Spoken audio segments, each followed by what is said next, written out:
Una riflessione sul sistema sanitario nazionale costruita attorno al libro del vicepresidente della Corte Costituzionale Luca Antonini, Pensare la sanità. L'Università degli Studi di Udine ha ospitato uno scambio di visioni tra istituzioni e addetti ai lavori, con l'obiettivo di trovare terapie per una sanità malata. Bisogna incominciare a pensare, le idee, le terapie sono le idee.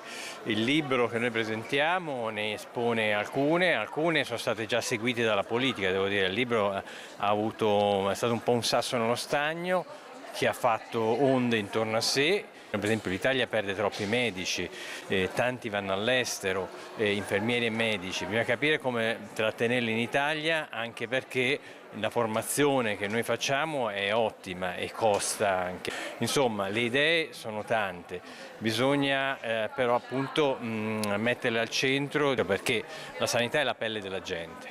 Secondo me di idee ce n'è anche troppe. Noi oggi ci intitoliamo e ci interroghiamo con un titolo importante che dice pensare alla sanità. Io penso che abbiamo pensato abbastanza.